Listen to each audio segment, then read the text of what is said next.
Good evening. I'm your host, Karen Hudis, in this series on the network of global corporate control. That is, about the banking cartel. Today's segment is about the bankruptcy of the banking cartel and is pre-recorded, thanks to DCTV, Carmen Stanley, studio producer and director, Maurice Jackson, audio and prompter. Last week, we spoke about the United States military, and I told you that the U.S. military is backing me and the rest of the Coalition for the Rule of Law. I also told you that Secretary Hagel was fired after I asked him to court-martial John Reimer. Reimer fired the heroes who refused to nuke Charleston in 2013. Then Secretary Hagel put extra safeguards for the launch of nuclear strikes, and Heather Cole was fired for following Secretary Hagel's instructions and refusing to nuke the Soviets. On January 27, 2016, I reminded General Dunford that John Reimer was a traitor and that Reimer still needed to be court-martialed. General Dunford is an agent of the banking cartel. General Dunford is also bankrupt because he could not answer my true statements that I read to you last week about his treason and about the secret martial law in the U.S.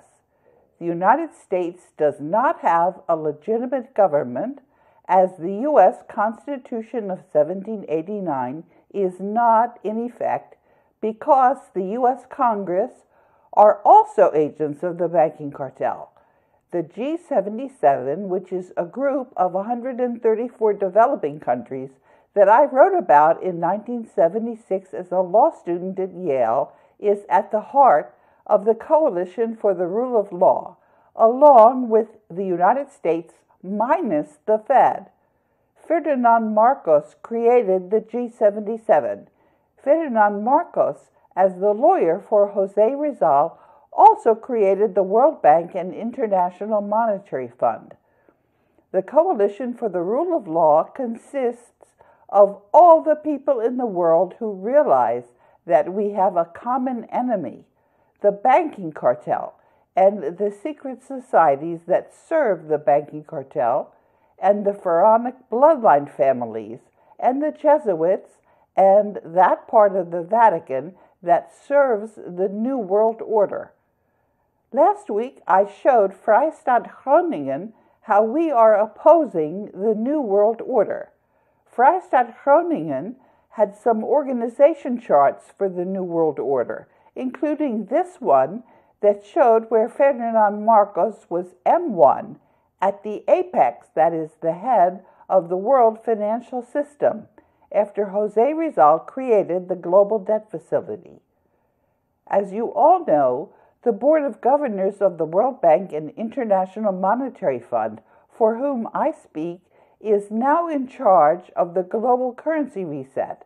What we are doing in the global currency reset, as fast as we are able, is decentralizing to all the villages and towns who are all issuing their local currencies based on a barter system and real goods and services in the local villages and towns. This is how humanity is now in charge, and the Coalition for the Rule of Law is now in charge, and how we are getting rid of the corruption and the New World Order. I'm a link in this transition. I'm also the canary in the coal mine. Humanity's wealth, which Ferdinand Marcos placed in trust in the Global Debt Facility, is waiting to go back into the world's international currencies in the form of aurum, that's gold. Local currencies issued by villages and towns are a vital part of the world's international monetary system. In 2014, all the world's ministers of finance and development were offered back their country's monetary gold reserves, and Sri Lanka wrote me on that. On the 31st of January 2015, Suran, I wrote to him in response The most recent communication to Sri Lanka was my email to Sri Lanka's embassy in Tokyo of the 21st of January in 2015.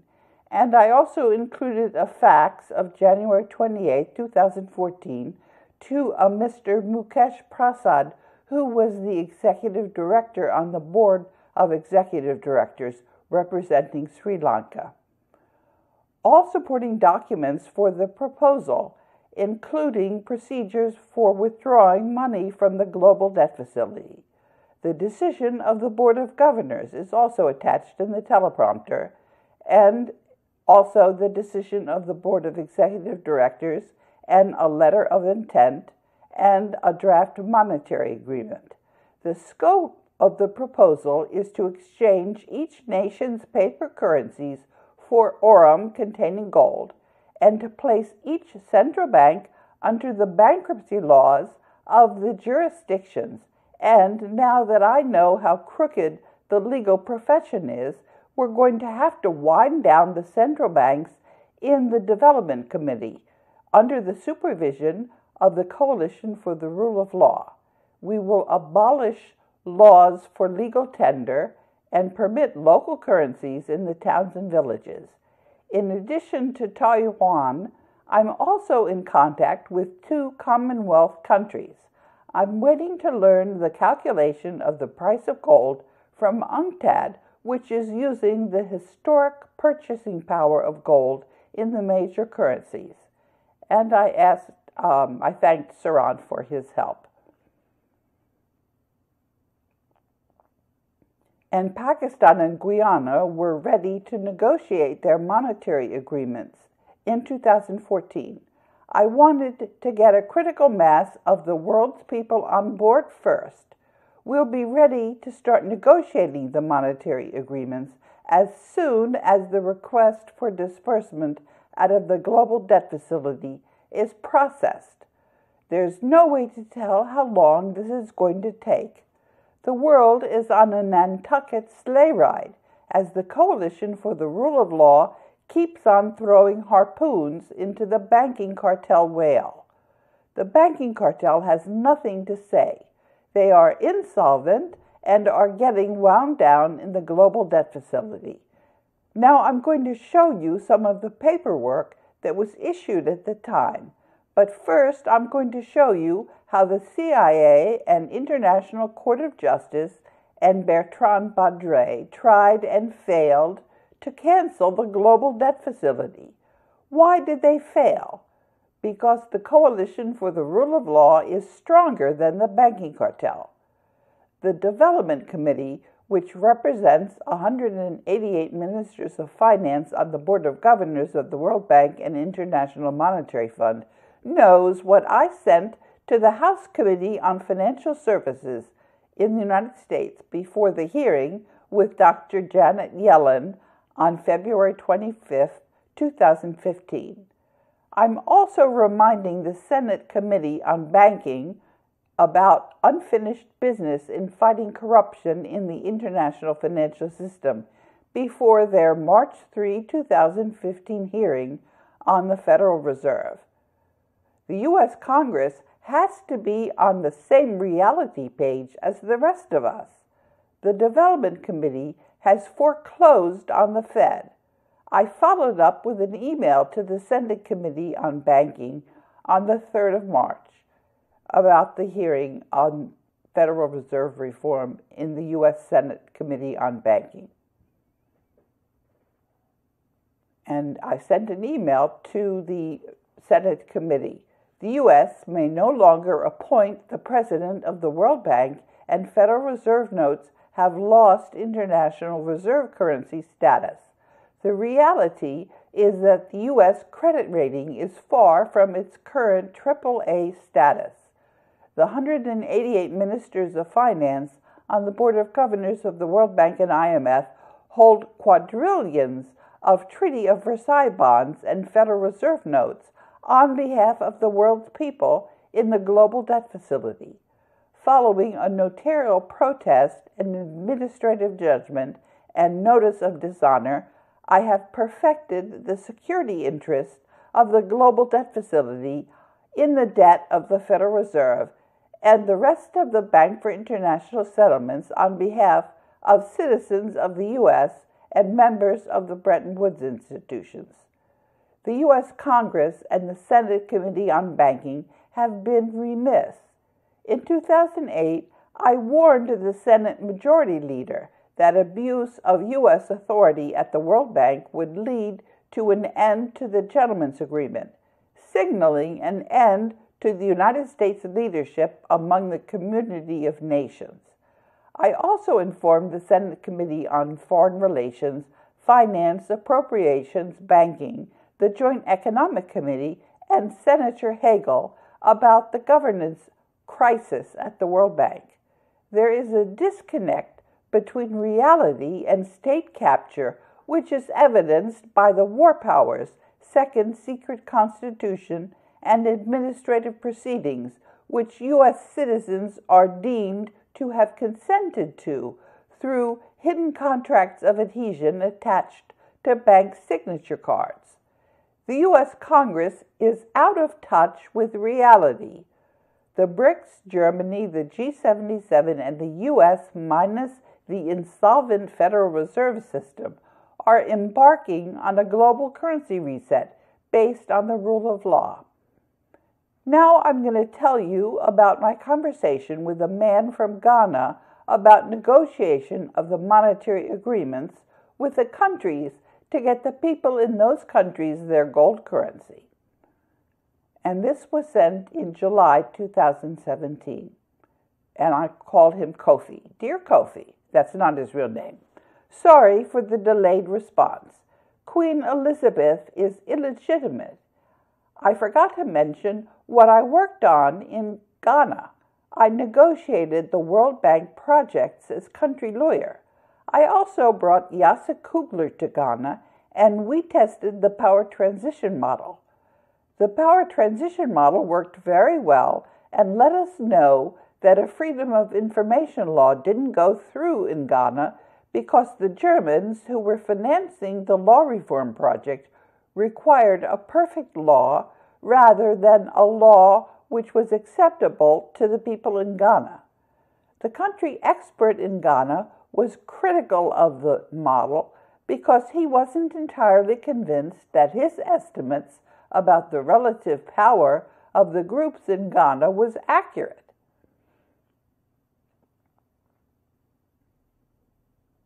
And Kofi had sent me an email on the 26th of July. Okay, thanks a lot, Karen. And also you mentioned that 40% of our tax dollars stop in the City of London and 60% are transferred to the Vatican. I wonder, is Queen Elizabeth more powerful than she seems? And what's her role in relationship with the Jesuits? And on the 25th of July this year, I sent another email to Kofi. I have no definitive way of knowing the answer to his question. In 2014, both Pakistan and Guyana informed me who was to negotiate the monetary agreements to accept the monetary gold of those countries from the global debt facility. I didn't follow through, though, at that time. And then Kofi sent me an email on the 24th of July. Hello, Karen. Are there any world leaders who are actively opposing the New World Order? And if there are, who are they? I believe you at one time said that the Secret Service works for the network of global corporate control. Apart from the Secret Service, which other world leaders have security details that work for and are controlled by the network of global corporate control? And on the 8th of June, I wrote, Petrov was in a better situation to judge than I. I'm still not in direct contact with the people at Moscow State University who have the Chronologia website. And then Kofi sent me an email on the 8th of June. Thanks, Karen. Listening to Major General Konstantin Petrov, he said that Stalin was initially a globalist, but he later turned against the globalist and began fighting the globalists. Is this accurate? And so I wrote to Kofi, state capture and the desire of the banking cartel to maintain power and profit through war. Trump, Putin, do what's good for the banking cartel and not what makes sense for their countries.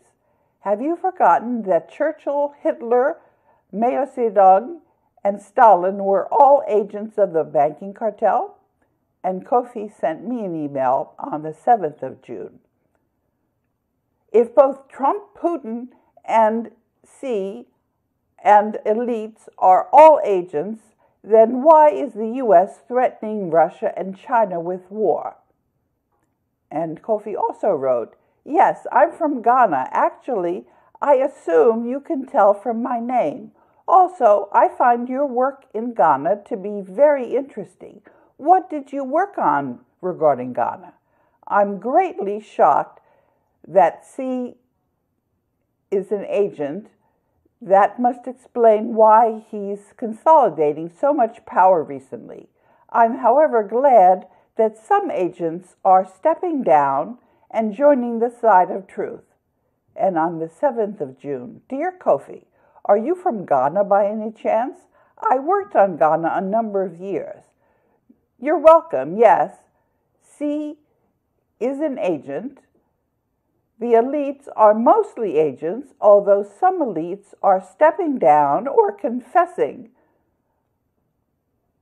like the Emperor of Japan and Hermann Weifels.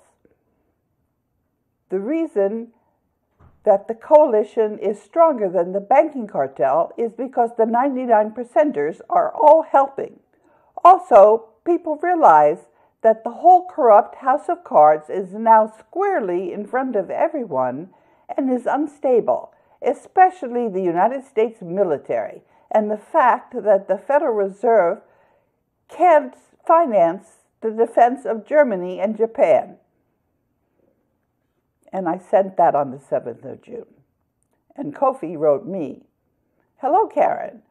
On a recent segment of the Network of Global Corporate Control, you said that Vladimir Putin is an agent of the Network of Global Corporate Control. This came as a huge shocker. However, I must ask, is Xi Jinping an agent of the Network of Global Corporate Control? And which other countries and world leaders are not agents of the Network of Global Corporate Control and fighting for the Coalition for the Rule of Law? Thank you. And then in the remaining time, I'm going to show you a snapshot of what was going on at the World Bank in 2015 when I had the executive director representing the U.S., Sara Aviel, fired for breaking the Articles of Agreement of the World Bank. By this time, enough people were following my progress, and this was making a real difference. And I sent the email to Sara Aviel. Dear Miss Aviel, when Kathleen called you to account for failing to represent the interests of the U.S. citizens at the World Bank, your assistant questioned whether I'm the acting general counsel of the International Bank for Reconstruction and Development. The very day that I was contacted illegally by Allied Barton, I had sent you an email requesting you to acknowledge to Allied Barton that I was represented by the Board of Executive Directors of the World Bank and by its Board of Governors. You failed the American people when you neglected to do that. Following my meeting with the Human Resources Department, I asked Mr. Sean McGrath, Vice President of Human Resources, to put you into contact. And instead, what you did was you evicted me from headquarters, and he didn't respond. Moreover, the Board of Governors interrupted me, and what they did was they they thought that Allied Barton was more senior than the executive directors. And you have to pay attention to the Articles of Agreement, which govern the world's wealth in the global debt facility. The U.S. Treasury Department concocted the Office of International Treasury Control, and that's a scam, to try and steal the world's wealth from the world's people.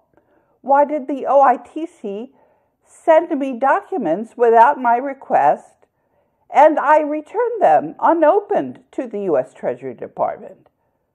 And then they sent me documents from Native Americans trying to do the same exact corrupt thing.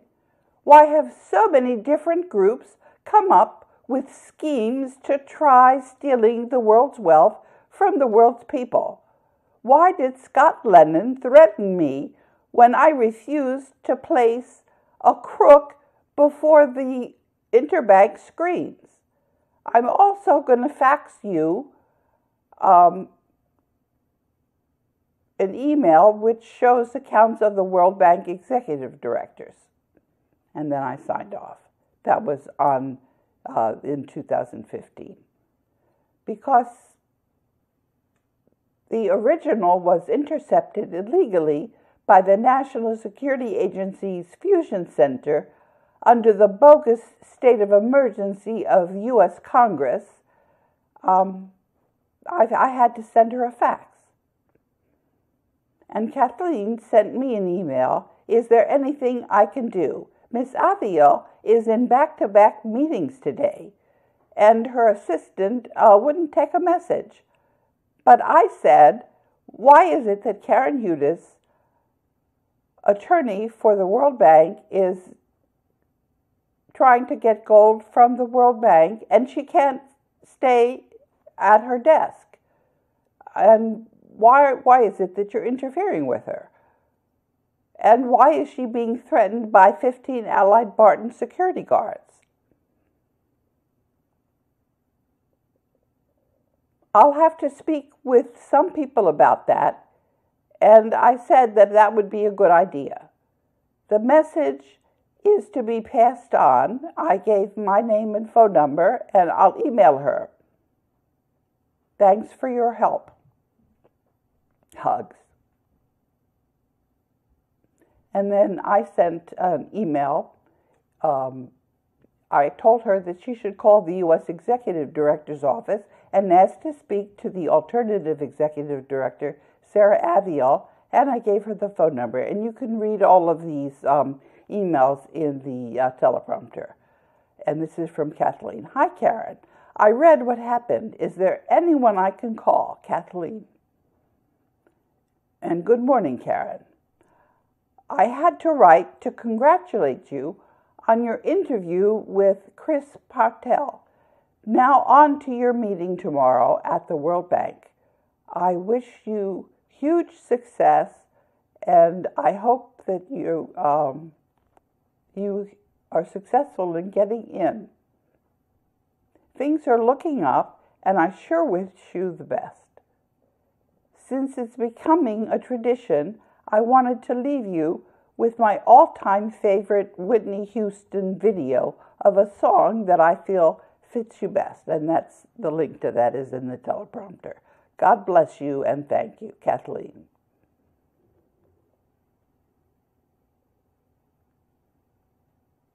And I sent an email to the Human Resources Department. Dear Mr. McGrath, I'm sitting across the street in Breadline and expect the Executive Vice President of Human Resources to admit me into the headquarters buildings at this time. HR should know that Allied Barton does not run the World Bank. Sincerely, Karen Hudes. I just spoke to the Dutch Executive Director's office and found out that the Network for Global Corporate Control is screening my emails, and that the executive directors only learn what I'm sending them from their citizenry. Following my meeting this morning with Mr. Dyler Jug at the World Bank headquarters, I requested the Human Resources Department to state in writing what authority was defying the Board of Governors and Board of Executive Directors of the International Bank for Reconstruction and Development and preventing the IBRD from qualifying for the U.S. share of its capital increase and preventing the IBRD from being brought into compliance on the capital markets. 10 minutes after Mr. Tyler Jugg left our meeting with my request, 15 large Allied Barton security guards threatened to call the D.C. Police Department and evicted me under protest. I'm now preparing my claim for damages against Judge James Boasberg's bond and will include damages for the probable consequences of this lawlessness. And then on the 25th of January 2015, Ray, the Coalition for the Rule of Law, to Sara Aviel. Dear Miss Aviel, in the intervening 3 months since this email, I have written to all of the members of the Universal Postal Union about the fraud and deceit of the international monetary system. Last week, I sent this progress report to the Board of Executive Directors and tweeted it. As you know, the U.S. share of the capital increase at the World Bank has not been disbursed. This is because the World Bank is out of compliance on the capital markets. The Board of Executive Directors and the Board of Governors reinstated me in order to bring the International Bank for Reconstruction and Development into compliance and to satisfy conditionality in the appropriations legislation. I mentioned the study group in South Carolina that documented the second secret Constitution of the United States. My public access TV interview yesterday, I visited I'm having trouble with the teleprompter. I visited the archives containing the information on the country insurer for Judge James E. Boasberg. I will notify the surety insurers that Judge Boasberg has fraudulently refused to acknowledge the hidden contracts of adhesion whereby citizens renounce their right to constitutional courts of equity. Today, I'm going to discuss personnel matters with the Human Resources Department. If there's any authority for Human Resources to force me to leave the headquarters building, I expect you to let them and me know. Otherwise, I'm remaining in the building in order to bring the International Bank for Reconstruction and Development into compliance and to allow them to access the capital markets before the internal controls of the IBRD. And then I signed that. I forgot to mention that Sara Aviel was fired a couple of weeks after my email. This segment is about the bankrupt banking cartel. I've talked about the hearing of the Senate Committee on Banking on March 3, 2015, where the Senate simply stonewalled the corruption that I was reporting to them. 3 months earlier, Sara Aviel, then the U.S. Executive Director representing the United States, was fired for that same corruption. It's taking a while for the elites to catch on that there's a coalition for the rule of law that is stronger than the banking cartel. The banking cartel does not have the world's gold. The coalition for the rule of law does.